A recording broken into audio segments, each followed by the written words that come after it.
Get your filthy hands off that binder! Victor Grant slammed the table. Who let the help touch our documents? Brianna Sullivan stepped back. I wasn't. Shut your mouth! Derek Ashford didn't look up. You smell like bleach. You're stinking up a $2 billion room. I'm just serving coffee, sir. Then serve it and crawl back to whatever hole you came from. A black maid wandering around from tracks. Tumultuation contract. 14 men laughed. Brianna set the tray down. He's lying in that contract, clause 9. The laughter died. Warren Cole's face went white. What that maid knew about clause 9 would cost every man at that table everything. 3 years earlier, Brianna Sullivan had arrived at the Cole estate with a garbage bag full of clothes and $60 in her pocket. She was 25 then, thin, quiet, the kind of woman people look through on the street. The hiring manager had asked one question. Can you clean a 12,000 square foot house by yourself? Yes, ma'am. That was it. No background check, no references. No one at the Cole household cared where a maid had come from.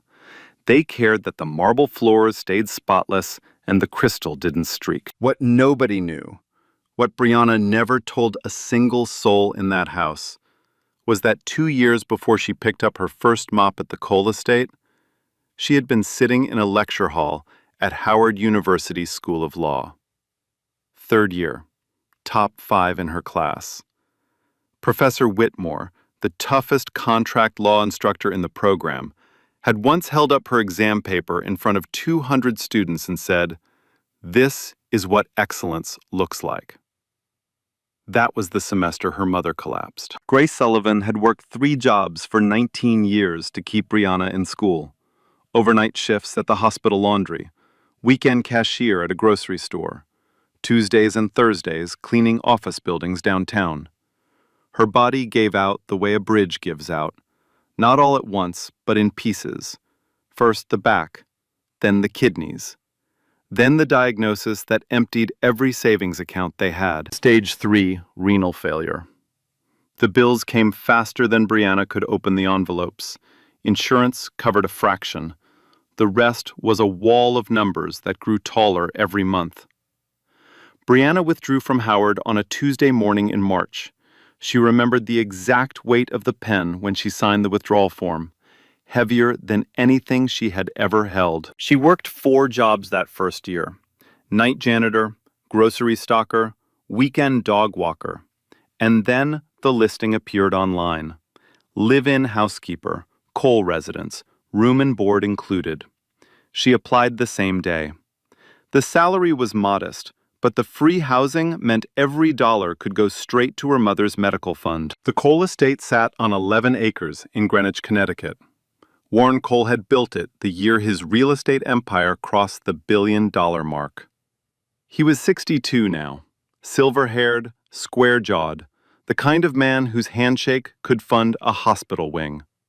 Self-made, grew up in a 2-bedroom apartment in Queens, drove a cab at 17, built his first property deal at 23 with borrowed money and a forged confidence he didn't yet deserve. Cole was hard, demanding. He fired people the way other men changed ties. But Brianna had noticed something in 3 years of invisible proximity. He never raised his voice at the kitchen staff. He left $100 bills and Christmas cards for the gardener. Once she saw him sit on the back porch at 2 a.m, reading letters from his late wife and crying without sound. Warren Cole was not cruel. He was guarded, and he trusted the wrong people. Chief among them, Victor Grant, lead counsel for Cole Industries, Yale Law, class of '94. Victor had a corner office, a 7-figure retainer, and a smile that never reached his eyes. He treated the household staff the way a man treats furniture, useful, replaceable, beneath acknowledgement. Brianna had watched him berate a 19-year-old caterer until she cried, then pour himself a scotch and forget the girl existed. Then there was Derek Ashford, CEO of Ashford Capital Partners.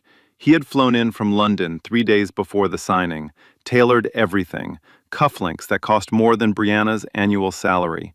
He spoke softly, which made people lean in, which made them miss the blade in every sentence. The merger had been 18 months in negotiation.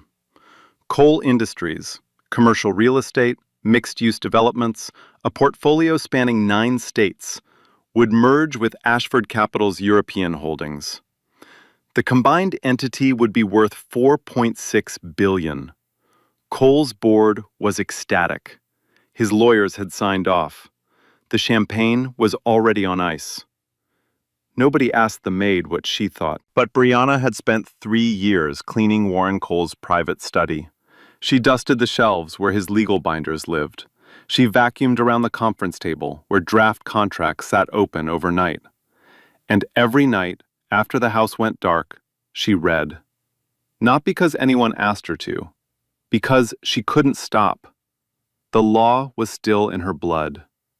And Clause 9 was about to prove it. The morning of the signing, Brianna ironed her uniform twice. She knew she would be in the boardroom, not as a participant, but as furniture. Carry the tray in, set it down, disappear. She arrived at Cole Tower at 7:15. The boardroom on the 52nd floor was already being prepared. Fresh orchids on the credenza, leather portfolios at each seat. The contract, 214 pages, bound in navy blue, sat at the head of the table like a sleeping weapon. Brianna arranged the espresso cups in a precise half circle. Her hands moved on autopilot. Her eyes did not. She had seen earlier drafts of this contract, pieces of it at least, pages left on Cole's study desk, sections printed and abandoned near the kitchen recycling bin. Over the past 4 months, she had read enough fragments to understand the architecture of the deal, the asset transfers, the governance structure, the earn-out provisions. But she had never seen Clause 9 before today. The binder at the head of the table was open to page 14.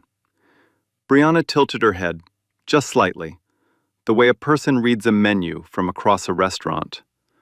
The language was dense, layered, built to be skimmed and ignored. She didn't skim. Subsection B, paragraph 3.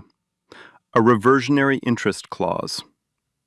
If coal industries failed to meet a revenue benchmark within 18 months of closing, all voting shares would transfer to Ashford Capital. The benchmark? 340% revenue growth. Brianna's stomach dropped. 340% in 18 months. In commercial real estate. It wasn't ambitious. It was fiction. No firm on earth could hit that number in that window. The clause wasn't a safety net. It was a trap door, designed by someone who knew the target would never be met. Designed by someone who wanted to steal a company without firing a shot. She read it again, then a third time. The language was deliberate. Buried inside boilerplate indemnification text, sandwiched between standard liability caps and force majeure definitions. Someone had designed it to hide in plain sight. The doors opened at 8:45. They entered in waves. First, Cole's internal team, 4 vice presidents, the CFO, 2 assistants carrying backup binders. Then the bankers from Ridgefield Morton, navy suits and platinum watches, moving with the quiet confidence of men who charged $400 an hour to nod. Then Derek Ashford. He walked in last because he wanted everyone to be seated when he arrived. He wore a charcoal suit that fit like it had been sewn onto his body that morning. His cufflinks caught the overhead light, platinum, engraved with the Ashford family crest. He shook Cole's hand with both of his, holding it 1 beat too long. Warren, today's the day. His accent was mid-Atlantic, not quite British, not quite American, engineered to sound like old money. Behind him, 3 lawyers from Ashford Capital filed in. They carried matching briefcases and matching expressions, polished, rehearsed, unreadable.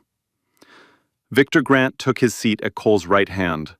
He opened his portfolio, uncapped a Mont Blanc pen, and scanned the room the way a man surveys a kingdom he believes he built. He had led the legal review. 43 attorneys across 2 firms had spent 6 months vetting the contract. Victor had signed the final approval memorandum himself. He had not read Clause 9 carefully. He had not needed to. Ashford's team had drafted it, and Victor trusted draftsmanship the way some men trust God, completely and without examination. Brianna stood near the side wall with the backup espresso carafe. She was supposed to be invisible. She was supposed to refill cups and leave, but her pulse was hammering against her ribs. The words from Clause 9 burned behind her eyes. Reversionary interest, 340%. Transfer of voting shares. She had to tell someone. She had to tell Cole. She took 1 step toward the table. Victor's head snapped toward her like a dog sensing movement. "Where do you think you're going?" "Mr. Grant, I need to speak with Mr. Cole. It's about the—" "You need to stand against that wall and do your job." His voice was low, surgical. "Touch that table again, and you're out of this building in handcuffs." The room didn't react. Nobody flinched. A maid being spoken to that way was not an event. It was background noise. Brianna retreated, her back pressed against the wall. Her fingers gripped the carafe handle until her knuckles ached. Derek Ashford leaned toward his associate and murmured something. The associate covered his mouth, grinning. Then Ashford turned to Brianna and spoke loud enough for the entire table to hear. "Sweetheart, if you're going to eavesdrop, at least pretend to be useful. My cup is empty." Scattered laughter rolled across the table. A banker shook his head. The CFO studied his shoes. One of the vice presidents whispered to the man beside him, "Cole really lets her in here?" Brianna walked to Ashford's seat. She poured his coffee. Her hand was steady. Her jaw was locked so tight she could feel her molars grinding. "There you go," Ashford said, still not looking at her. "See? That's all you're qualified for. Pouring things, scrubbing things, knowing your place." His associate chuckled. Victor Grant didn't bother to suppress his smirk. She returned to the wall. 14 men in that room. Not one of them had looked at her like a person. Not once. Warren Cole sat at the head of the table, reviewing the signature page. His pen, a vintage Mont Blanc that had belonged to his father, rested between his fingers. He flipped to the final page, the execution block. 2 signature lines. His name was already printed beneath one of them. "Shall we?" Cole looked around the table. Nods, murmurs of approval. Victor Grant gave a single, confident thumbs up. Cole uncapped the pen. Brianna heard the click from 12 feet away. A small sound, the kind of sound that ends empires. She thought about her mother, Grace Sullivan, lying in a hospital bed, kept alive by machines paid for with mop water and silence. She thought about the withdrawal form at Howard, about every night she had spent reading legal documents by the light of her phone in the servants' quarters, teaching herself what 3 years of law school had not finished teaching her. She thought about Professor Whitmore holding up her exam paper. This is what excellence looks like. That girl was still in there, standing against a wall, holding a coffee pot, watching a man sign away everything he had built. And she was the only person in the room who knew it. She couldn't do it. She couldn't stand there and let it happen. Brianna set down the carafe. She stepped away from the wall, and she opened her mouth. "He's lying in that contract." The words hit the room like a gunshot. Every head turned. Every conversation stopped. The hum of the air conditioning became the loudest sound on the 52nd floor. Brianna stood 3 feet from the wall, her hands at her sides, her chest heaving. She hadn't planned the words. They had torn out of her the way a scream tears out of someone watching a car wreck in slow motion. Victor Grant was the first to react. He stood so fast his chair rolled backward and struck the credenza. "Security, get her out, now!" 2 guards appeared in the doorway within seconds. They moved toward Brianna with the mechanical certainty of men who had removed people from rooms before and expected no resistance. "Mr. Cole," Brianna's voice cracked but didn't break. "Clause 9, Section B, Paragraph 3. Please, just read it." "She's lost her mind," Victor said. He waved at the guards. "Remove her." A guard gripped Brianna's arm. She didn't pull away. She didn't fight. She looked past the guard, past Victor, past Derek Ashford's frozen smile, and locked her eyes on Warren Cole.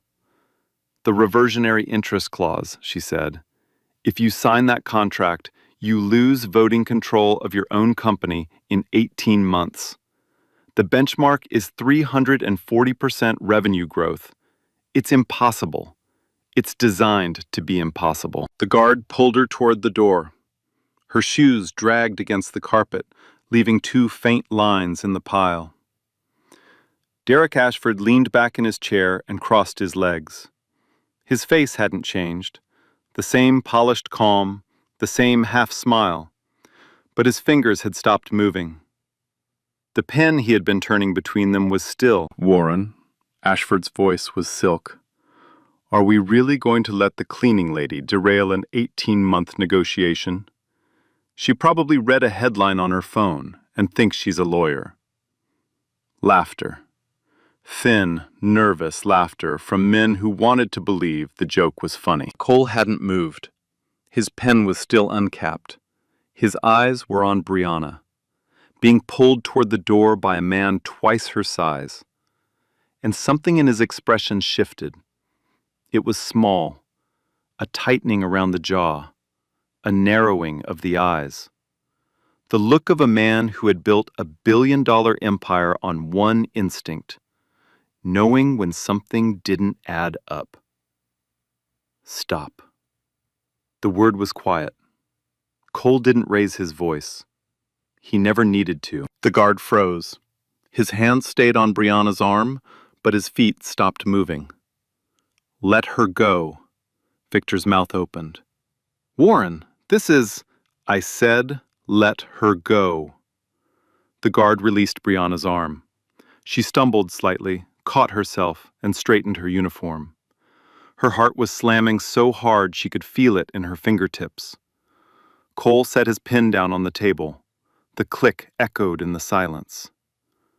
"What did you say about Clause 9? The room held its breath. 14 men, 3 lawyers, 2 bankers, and a billionaire, all waiting for the maid to speak.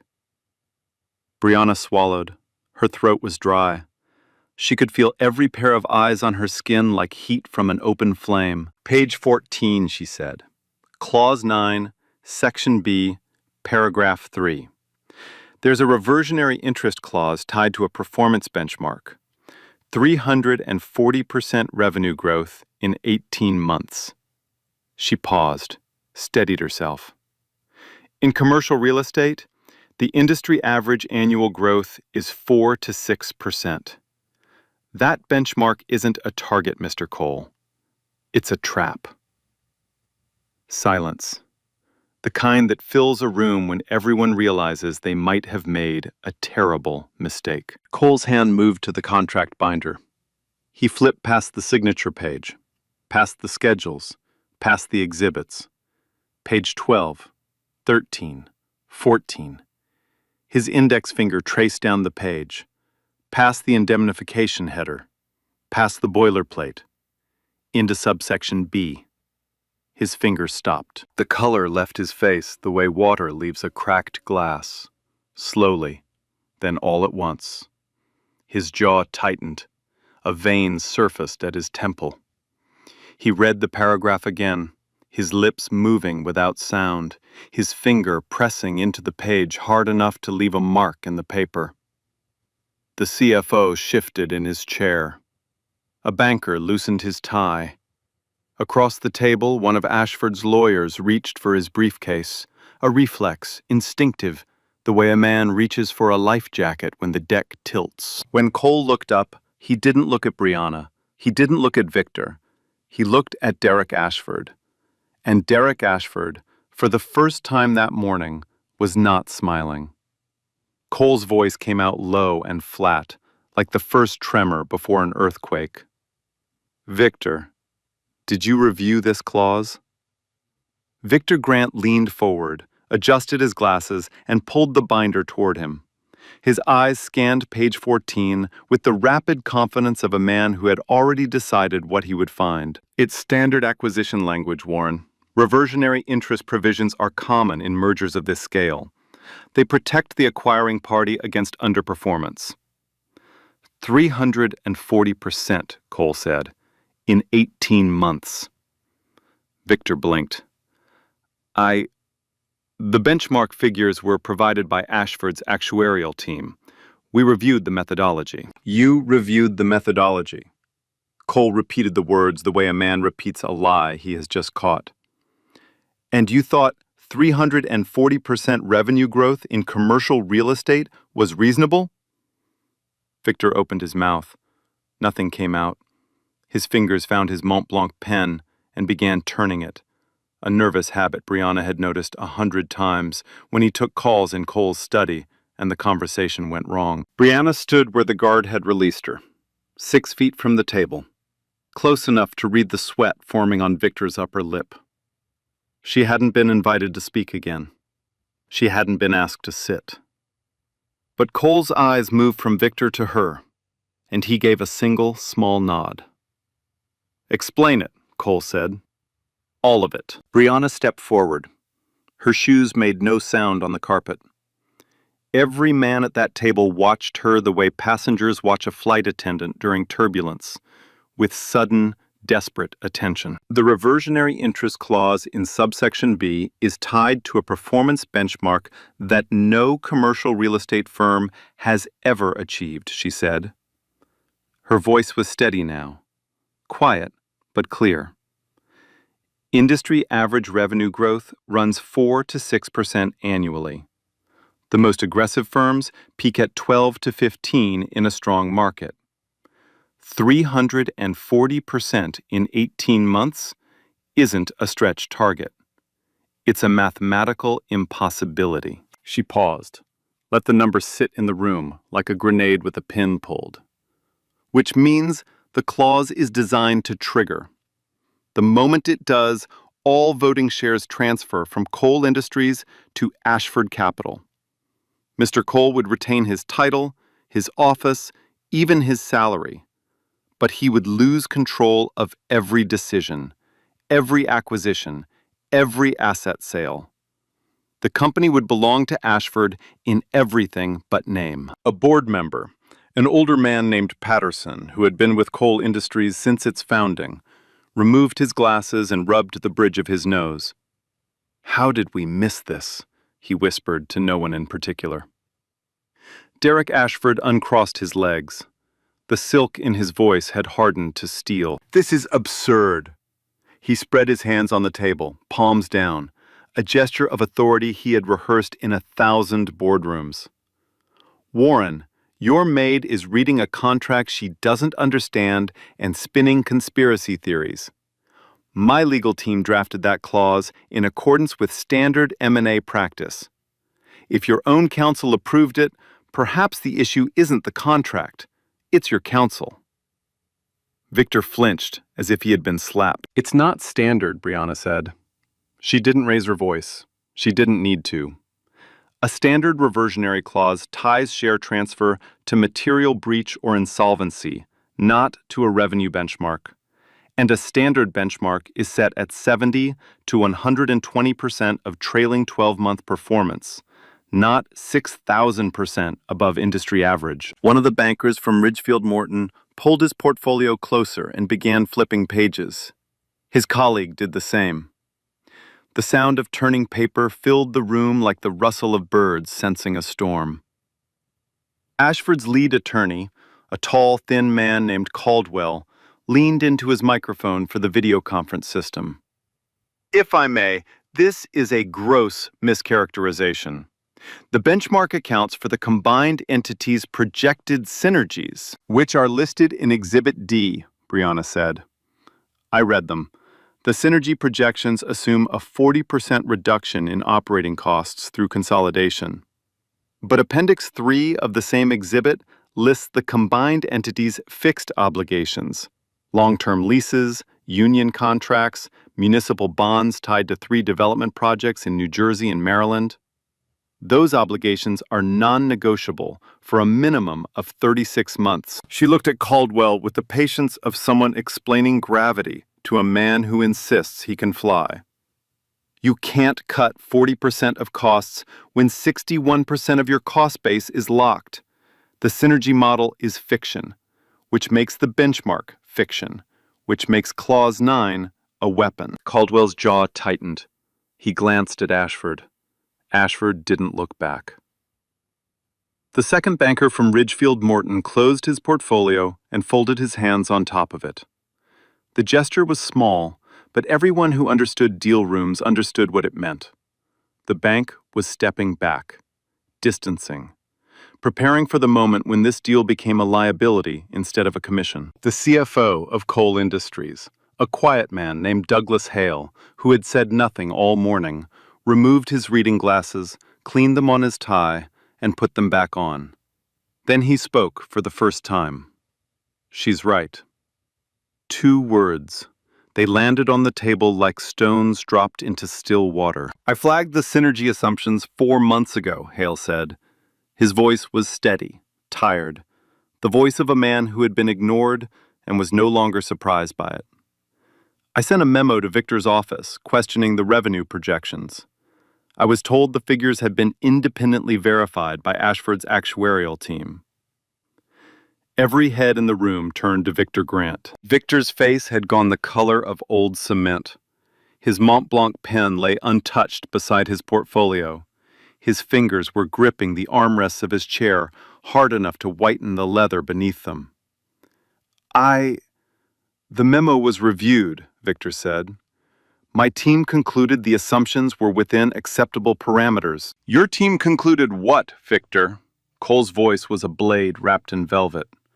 That 340% growth was acceptable? That handing my company to a competitor through a hidden clause was standard practice? Warren, I assure you, don't. Cole held up one hand. The room went silent. Not the polite silence of waiting, but the airless silence of a room where something has broken and cannot be repaired. Don't assure me of anything, not today, not ever again. He turned back to Brianna. For a long moment he studied her. The pressed uniform, the worn shoes, the steady eyes that hadn't flinched once since she opened her mouth in a room full of men who wanted her gone. What else? He said. Brianna reached into her apron pocket and pulled out a small notebook, spiral-bound, the cover softened by years of handling, the edges dark with use. She opened it to a page marked with a folded corner. There are 2 more, she said, Clause 14 and Clause 22. A sound came from the far end of the table. It was Derek Ashford, pushing back his chair. The legs scraped against the floor with a sharp, ugly sound. The sound of a man preparing to leave a room he could no longer control. Warren, I will not sit here and be interrogated by your domestic staff. Sit down, Derek. Cole didn't look at him. His eyes were on Brianna's notebook. We're not done. Ashford sat, and Brianna turned to the next page. Cole stared at the notebook in Brianna's hand. Spiral-bound, worn soft at the spine, pages dense with handwriting, small, precise, the kind of penmanship that comes from years of taking notes in lecture halls where every word matters. Where did you learn contract law? Cole asked. The question landed in the silence like a match struck in a dark room. Brianna held the notebook against her apron. She had carried it for 3 years, tucked into her pocket during the day, open on her bed at night, filled with clauses and case citations and questions she had no one to ask. "Howard University," she said. "School of Law. I was in my 3rd year." Victor Grant let out a short, sharp breath, half laugh, half disbelief. "Howard? You expect us to believe—" "I don't expect you to believe anything, Mr. Grant." Brianna's voice didn't waver.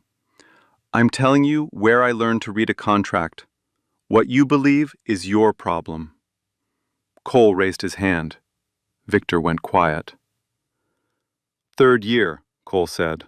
"What happened?" "My mother got sick. Stage 3 renal failure. The insurance covered dialysis for 6 months. After that, I was paying out of pocket. I withdrew from school to work full-time." She paused. The pause wasn't for effect.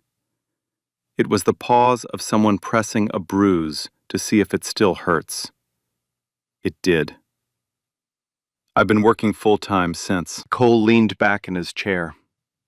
His expression hadn't softened, it had sharpened. He was recalculating, reassessing, doing what he did best, reading a situation the way other men read weather. He picked up his phone. "Helen, get me the dean of Howard University School of Law, right now." 45 seconds of silence. 45 seconds in which 14 men stared at a woman in a maid's uniform and tried to reconcile what they were hearing with what they were seeing. Some of them couldn't. Some of them didn't want to. The speakerphone clicked. "This is Dean Amelia Crawford." "Dean Crawford, this is Warren Cole. I have a young woman standing in my boardroom who claims she was a 3rd-year student at your law school. Her name is Brianna Sullivan." A pause. Then, "Brianna Sullivan." The dean's voice changed, warmed, the way a voice warms when it touches a memory that still aches. "Yes, I remember her well.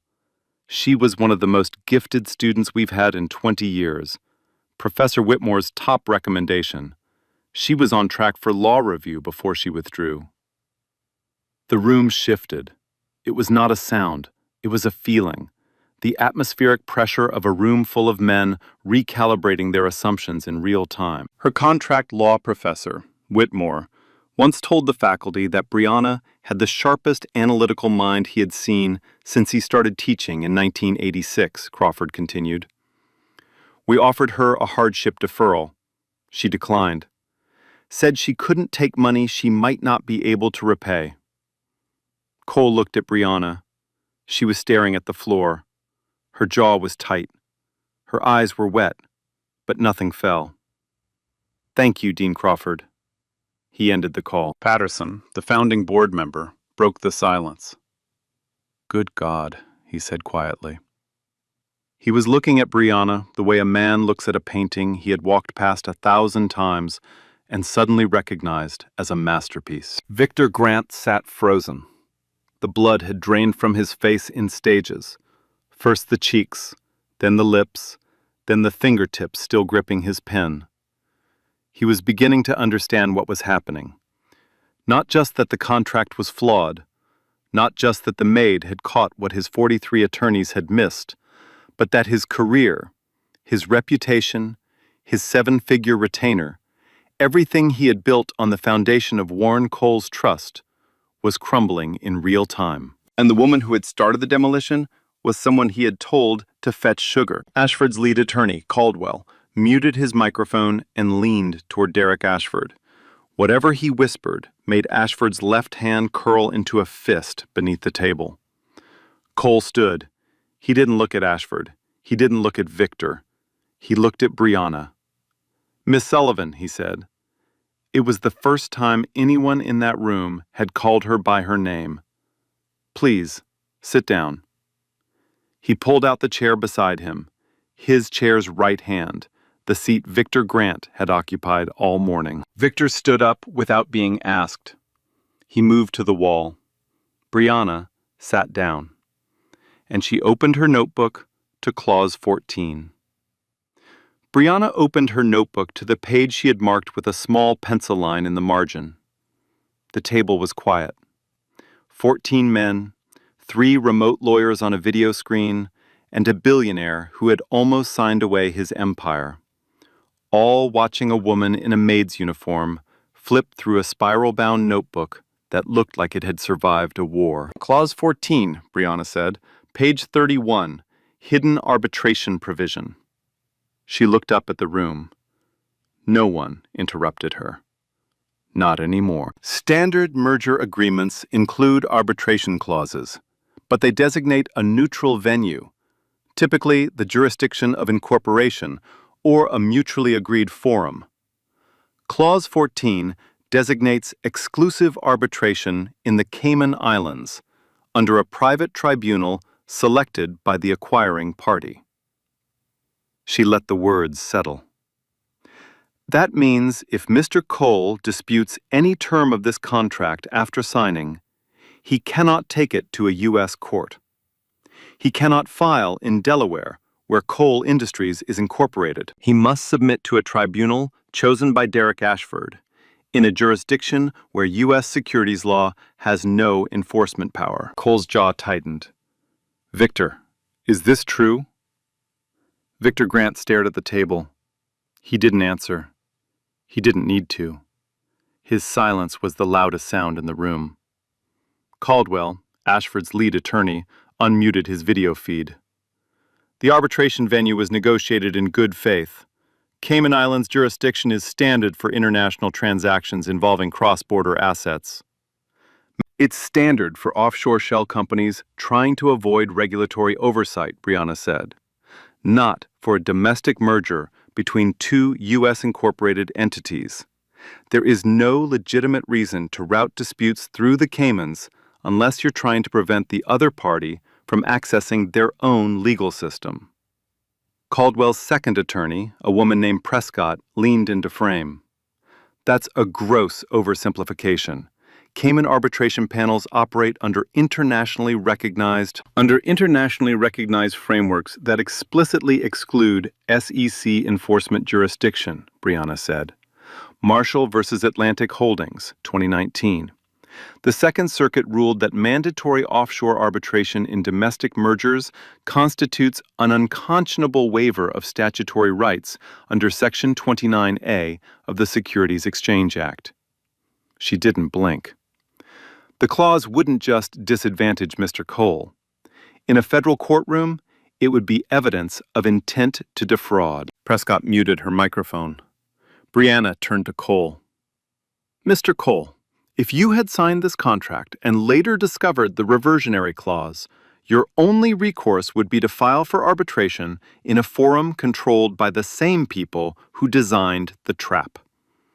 You would be fighting Ashford's lawyers in front of Ashford's arbitrators under Ashford's rules. And by the time you realized the game was rigged, your voting shares would already be gone. Patterson, the founding board member, pushed his chair back from the table. His face had gone from disbelief to something harder, something that looked like anger marinated in betrayal. This isn't a merger, Patterson said. This is a heist. The words hung in the air. No one challenged them. Brianna turned to the next marked page in her notebook. Her handwriting here was smaller, denser. She had been running out of space when she documented this one, writing by the light of her phone at 2 in the morning in the servants' quarters, while the rest of the house slept. Clause 22, she said, page 68. Buried in the intellectual property schedule, Appendix F. She looked directly at Derek Ashford. He was still seated. Cole had told him to sit, and he hadn't moved. But his composure was fracturing. The cufflinks still gleamed. The suit still fit perfectly. But beneath the surface, something was coming apart. His left foot tapped a rapid, irregular rhythm against the floor. His eyes moved between Brianna and the door, calculating distance, calculating options, calculating the shrinking number of exits available to a man whose plan was unraveling in real time. Clause 22 contains an IP transfer provision, Brianna said. It stipulates that all intellectual property developed by Cole Industries, including patents, proprietary construction methodologies, zoning algorithms, and client relationship databases, transfers to Ashford Capital 24 months after closing. The CFO, Douglas Hale, pulled his copy of the contract from the stack and began flipping to page 68. His fingers moved fast. When he found it, he read for 30 seconds, then took off his glasses and set them on the table with the careful deliberation of a man placing a final piece on a chessboard. "It's there," Hale said, word for word. "The transfer isn't conditional," Brianna continued. "It's not tied to the reversionary clause or the benchmark. It's a separate, independent mechanism. Even if Cole Industries somehow hit the 340 benchmark and retained voting control, the IP would still transfer. Every patent, every proprietary system, every database Mr. Cole spent 30 years building." She paused. Brentwood Capital versus Pacific Industrial, 2021. The Ninth Circuit ruled that non-conditional IP transfers embedded in merger appendices, rather than in the main agreement body, constitute fraudulent concealment under Delaware corporate law. The court awarded treble damages. She closed her notebook. She didn't need it anymore. The numbers, the clauses, the cross-references, they lived in her head the way music lives in a pianist's fingers, accessible without thought, present without effort. 3 clauses, she said. 3 separate mechanisms, each designed to strip a different layer of ownership. Clause 9 takes voting control. Clause 14 removes legal recourse. Clause 22 takes the intellectual property. Together, they don't just transfer a company, they dismantle it, piece by piece. And the victim wouldn't know until it was too late. The room was so quiet, Brianna could hear the ventilation system, cycling air through the ceiling vents.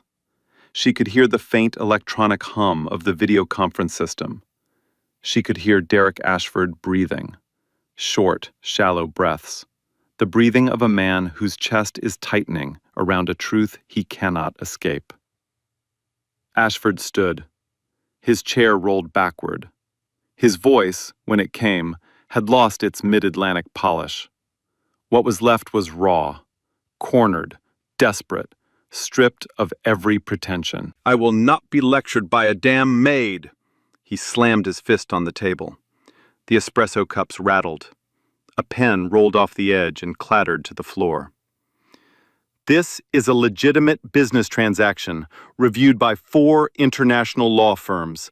I will not have it torn apart by some... He stopped. He couldn't finish the sentence.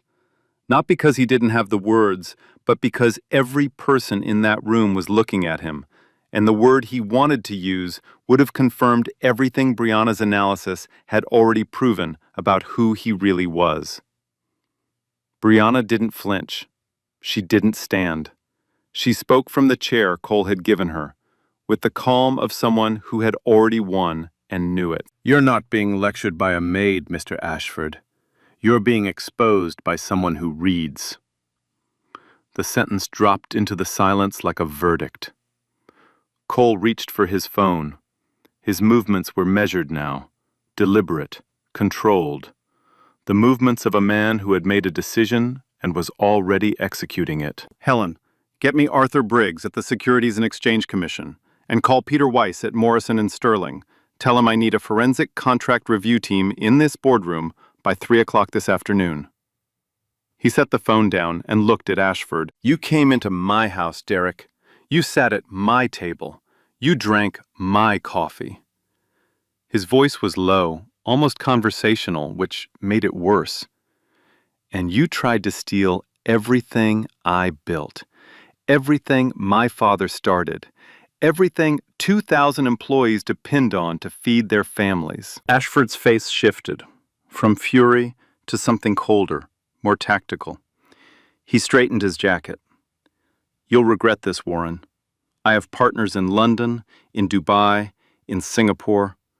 I will bury Cole Industries in litigation so deep Your grandchildren will still be paying lawyers. Cole didn't blink. You just threatened me in a room full of witnesses, Derek. My CFO is taking notes. My board secretary is recording minutes. And in about 90 minutes, everything you brought into this room will be in the hands of the SEC. He leaned forward. Threaten me again. Ashford said nothing. Caldwell unmuted one last time. Mr. Cole, I strongly advise against any unilateral... Cole pressed the disconnect button on the conference unit. The screen went black. He turned to his board. This meeting is adjourned. No one from Ashford Capital leaves this building until my new legal team has cataloged every document they brought into this room. He looked at the security guard standing by the door. Escort Mr. Grant to his office. He is to collect his personal belongings and nothing else. His access credentials are revoked effective immediately. Victor Grant stood on legs that barely held him. He walked toward the door without looking at anyone. As he passed Brianna, he stopped. His mouth opened as if to say something, an apology, an insult, an explanation. Nothing came out. He kept walking. The door closed behind him. Cole looked at Brianna. The anger in his face had not disappeared, but beside it, something else had arrived. Something that looked like gratitude, trying to find a shape it could wear in a boardroom. Miss Sullivan, he said, stay. The boardroom emptied in stages. First, the bankers from Ridgefield Morton. They packed their portfolios in silence, shook no hands, and left through the side door. Men trained to exit a collapsing deal the way rats exit a sinking hull, quickly and without ceremony. Then Ashford's team. 2 security guards flanked Derek Ashford as he walked toward the elevator. His briefcase had been confiscated. His phone had been placed in a sealed envelope by Cole's head of security. He didn't speak. He didn't protest. The fight had left him somewhere between threaten me again and the moment the conference screen went black. His associate, the one who had laughed when Ashford told Brianna to crawl back to her hole, walked 3 paces behind him. He kept his eyes on the floor. He looked like a man reviewing every career decision he had ever made and finding none of them defensible. By noon, the forensic legal team from Morrison & Sterling had arrived. 6 attorneys, 3 paralegals. They spread the 214-page contract across the conference table and began the work of documenting what Brianna had already mapped in a spiral notebook.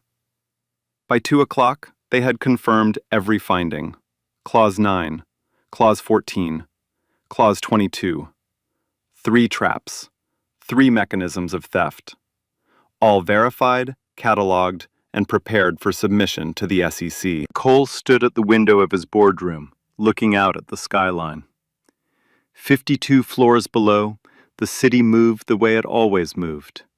Indifferent, relentless, unaware that a woman in a maid's uniform had just saved a $4.6 billion empire from disappearing into a contract. He turned to Brianna. She was still sitting in the chair he had offered her. Her notebook was closed. Her hands were folded in her lap. She looked tired. The deep, bone-level tiredness of someone who had been carrying a weight for 3 years and had finally set it down. You saved my life's work, Cole said. You know that. Brianna looked up at him. I just read what was on the page, Mr. Cole. No, he shook his head. 43 lawyers read what was on the page. You understood it. 6 months later, the world looked different from where Brianna Sullivan stood. She stood at a podium in the Howard University School of Law auditorium, wearing a cap and gown. Dean Amelia Crawford handed her the degree she had abandoned 3 years earlier, completed through an accelerated program funded by the Cole Foundation's full academic scholarship. Brianna held the diploma with both hands. She didn't cry.